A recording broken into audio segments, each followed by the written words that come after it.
কাছাৰৰ অসম মণিপুৰ সীমান্তত আৰক্ষীৰ কটকটীয়া নিৰাপত্তা বেষ্টনী। জিৰিবামত CRPFৰ গুলীত 11জন সন্দেহজনক কুকি জংকী নিহত হোৱাৰ পাছতে মণিপুৰৰ সীমান্তত কটকটীয়া নিৰাপত্তা ব্যৱস্থা গঢ়ি তুলিছে কাছাৰ আৰক্ষীয়ে।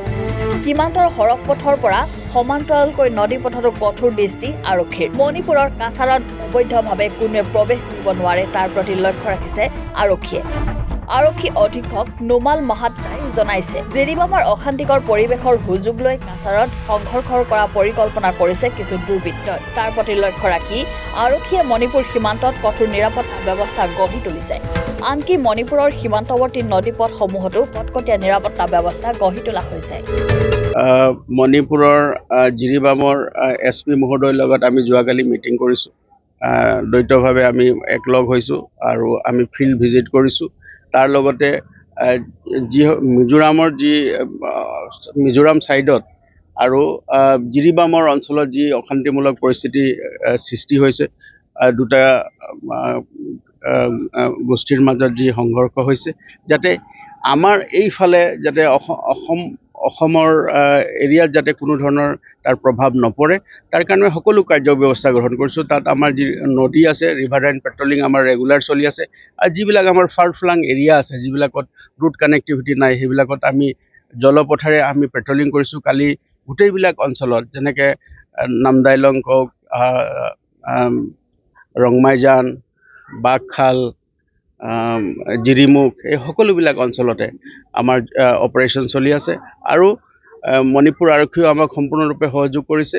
আৰু আমি এনচিয়ৰ কৰিম যাতে আমাৰ এইফালে কোনো ধৰণৰ যাতে কুটাঘাতমূলক কাৰ্য সম্পাদন কৰিবৰ কাৰণে বাহিৰৰ পৰা লোক আহি ইয়াত যাতে সোমাই কোনো ধৰণৰ এনেকুৱা ঘটনা সংঘটিত কৰিব নোৱাৰে, তাৰ কাৰণে আমি অহৰহ চেষ্টা চলাই আছোঁ।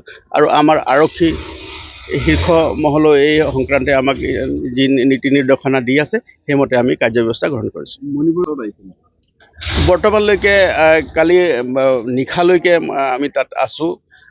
আমাৰ তাত আৰক্ষীৰ সম্পূৰ্ণৰূপে সেই গোটেই অঞ্চলত আমাৰ টহলদাৰী ব্যৱস্থা কৰা হৈছে। কামাণ্ডো বেটেলিয়ানক নিয়োগ কৰা হৈছে আৰু তাৰ লগতে আমাৰ যিখিনি আৰক্ষী বাহিনী আছে তেওঁলোকো নিয়োজিত হৈ আছে। গতিকে এই সময়ত আমি কোনো ধৰণৰ তেনেকুৱা মানুহ সিফালৰ পৰা অহা আমি গম পোৱা নাই। কিন্তু আমি অহৰহ চকু ৰাখিছোঁ যাতে কোনো ধৰণৰ দুষ্কৃতিকাৰী মানুহ যাতে আহি সোমাই আহিব নোৱাৰে আৰু আহি পেলাই এটা অশান্তিৰ পৰিৱেশ সৃষ্টি কৰিব নোৱাৰে, তাৰ কাৰণে আমি তৎপৰ হৈ আছোঁ। কাছাৰৰ পৰা গুলছন আহমেদৰ ৰিপৰ্ট, এনি ভাৰত 24। জুবিন গাৰ্গৰ গীতসমূহৰ ওপৰত আধাৰিত গানে কি আনে নামৰ এটা সুন্দৰ অনুষ্ঠান আপোনালোকৰ ওচৰলৈ আহি আছে অতি শীঘ্ৰে। অহা 15 আগষ্টৰ পৰা ধেমাজিৰ পৰা প্ৰথম অডিশ্যন আৰম্ভ হ'ব আৰু সেই অডিশ্যনৰ যোগেদি বিভিন্ন কণ্ঠশিল্পীসকলে যিসকলে এই অনুষ্ঠানত যোগদান কৰিব বিচাৰে, তেওঁলোকে এই অডিশ্যনৰ যোগেদি আগবাঢ়ি আহক। আৰু জুবিন গাৰ্গৰ বহুত ভাল লগা গান আমি সদায় শুনি আহোঁ। আৰু আপোনালোকৰ যদি ভাল লগা গান থাকে, জুবিন গাৰ্গৰ আপোনালোকে গাই ভাল পায়, তেন্তে অডিশ্যনত যোগদান কৰক। মোৰ ফালৰ পৰা আন্তৰিক শুভকামনা থাকিল এই সম্পূৰ্ণ অনুষ্ঠানটোলৈ। ধন্যবাদ।